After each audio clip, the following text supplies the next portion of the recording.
Welcome to the highlight reel for our Andersen discussion on creativity. You can see the complete discussion on our channel, but skip like the first 10 minutes due to sound issues that we had. Enjoy!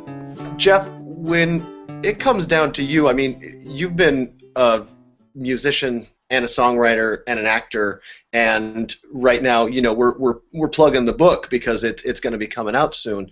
But do you have the burnout too? Yeah, you can get burned out really quickly. So there's a couple of things that I do. The first thing is I try to change my environment. You know, this is where I write, so I try to surround myself with guitars and books. But at some point, you're in a tiny little room pecking away. So, you know, I'll try to take the laptop and move to a different part of the house, or you know, go to a Starbucks. Obviously, when you're working in an office, you don't have that kind of freedom, and so you have to find ways to shift your environment. You know, whether you play music on headphones, whether you know hang some art in your office, just to try to control the cubicle in a different way. Give yourself breaks. You know, you have to work in bursts and then get up and go for a walk, or you know, even if you're just walking down the hall to the bathroom and back, splash some water on your face. You have to interrupt your brain from doing the same task over and over and over. Now, Dan, you actually operate Book Thump, which is a book blog. How does that work in your life? Yeah, I started doing Book Thump because just to exercise the writing muscles. I used to write a lot in high school and in college, and I enjoyed it. But once I joined the rat race, as it were, I've kind of felt that either time or energy or both became very precious.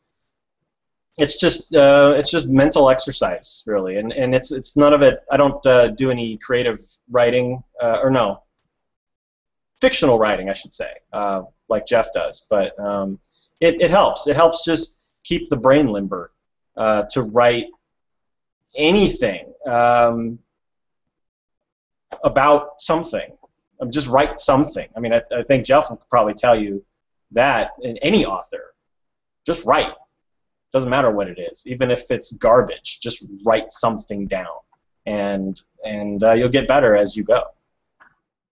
Is there anything that you are drawn to, especially on the internet, that that feeds the creativity that you do beyond what you're already doing? It's funny that you bring up the internet. I think in many ways, the internet is the most powerful tool ever created for creative people, and also the complete bane of the existence of creativity itself. You can get on Facebook to check something, or even to research something for something that you're writing or creating, and 10 minutes later you can't remember why you got on the internet in the first place, but all of a sudden you realize you're watching cat GIFs on Tumblr. There's a certain amount of discipline you have to apply, and I was thinking earlier when you were talking about how do you apply creativity at work, and we kind of the conversation just immediately dissolved into how do you get your creative rocks off outside of work, and I think there's an important point in there, which is we all do things that are difficult and challenging outside of work to satisfy that creative bug. I know Dean, every year he develops a new project. And he's sometimes it's doing something new every month. One year it was create something new every day, but that takes discipline and commitment. Now, Jeff, do you think that comes down to time management too? This discipline is a fancy word for building a habit, and finding time to be creative is always difficult. I didn't enjoy getting up at 4 a.m. It was ridiculous, Some people stay up late. But if you're committed, you have to make the time. And then, yeah, there are times when you sit down at the keyboard and nothing comes, and you end up writing, all work and no play makes Curtis a dull boy. But then you come back the next day.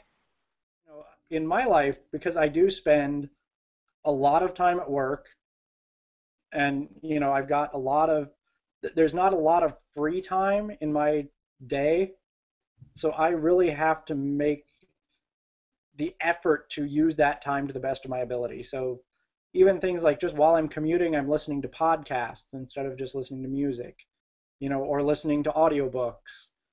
And, even at work, I'll listen to I'll listen to news or something while I'm doing sort of run-of-the-mill tasks. Obviously, if I'm doing something really intense, then I put on techno or something that doesn't have any words and I can work to. But, so you have to find those areas where you can work creativity in, or just, like Jeff said, just work in getting sort of that external feedback, sort of getting other things. And I think that the key to being creative is really don't wait for the inspiration. Commit, produce, experiment, give yourself the freedom to create, give yourself the freedom to create shitty shit. The best things I've ever created came from mistakes. So in anything, technical, art, anything, you have to practice. It's not, you don't get better at anything without practicing. Because I feel like I have almost zero natural talent when it comes to being an artist. People look at me and think I might have natural talent, but I've been in love with being creative and being an artist for 30 years, so I've just been dedicated. I want it so bad.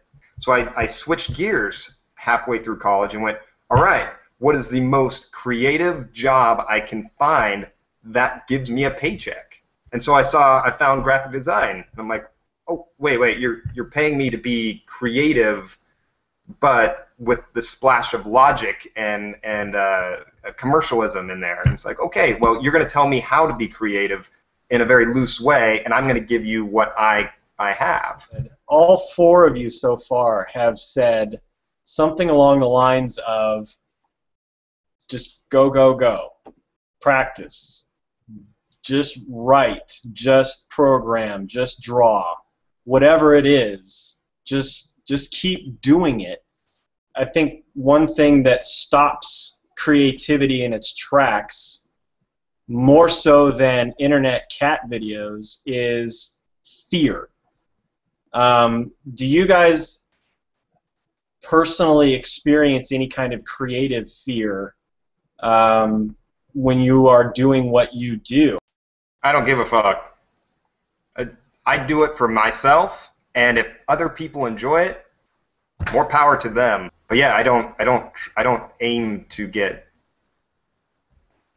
people to like my stuff. And so there is really no fear on my end. It's more I just want to make it the best possible thing that I can make. I'm terrified when I send something out into the world because I want to have impact. I don't want people to like what I do. I want people to love what I do. I want to make people feel like I felt when I read Bridge to Terabithia or Catcher in the Rye. And anything short of that is a disappointment. I think there's a danger of over-identifying with your work. Stephen Pressfield, world-renowned novelist, probably most famous for The Legend of Bagger Vance, wrote a book called The War of Art. And it is my Bible. And in it, he describes that fear as an evil counter-creative force called resistance, with a capital R. And resistance is this evil force that has come to destroy creativity. And so being an artist is essentially a war against resistance. It's the most inspiring book if you're afraid to begin and you need someone to tell you that it's okay. This book will change your life. And going back to some of the other stuff, I basically went into computer science. It was one of the things I was good at and enjoyed and was interested in. But I went into it because it made the most money of the things I was interested in. So I could afford to do the creative and hobby stuff I wanted to do without having to worry about money.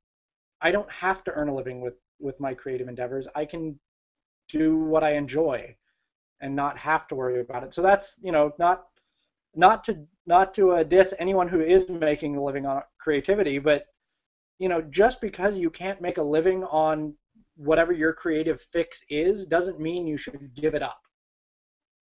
You know, as well as the fear, there's reward. So you also have to remember that reward, that creating something, even if you look at it and you never show it to anyone, there's some reward there in just the act of creation, which I think several other of you guys have touched on. When you are your own worst critic, then that's a sign that you care about what you're doing, for sure.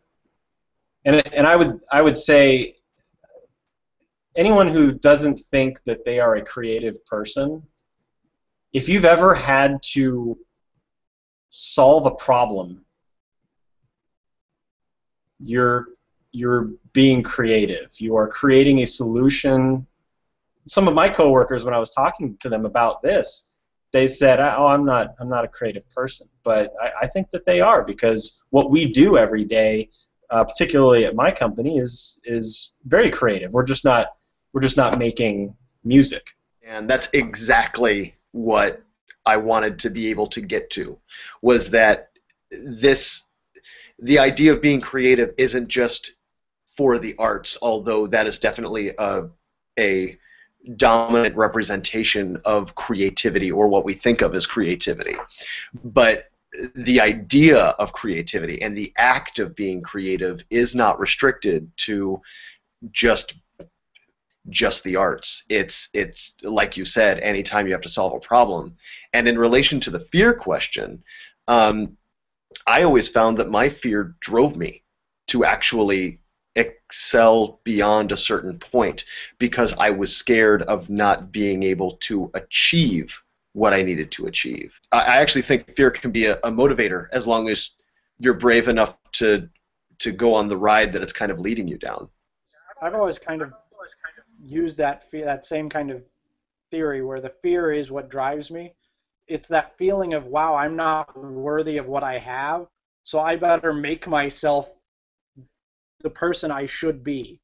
And, you know, to bring this sort of to everyday life, I think being a parent has really stepped that up for me, because now it's not about work, it's not about, you know, just sort of whatever you're doing. I've got somebody who's looking up to me, you know, as the example. So I feel like I have to step up to be that example. Father of the Year right here. I wish more parents had the same attitude that you have right now. Yes, I agree. Thanks for watching. Look for more Andalon discussions coming soon. Please make sure to visit our panelists. They'd love to hear from you. And make sure to like and subscribe on this video. See you soon.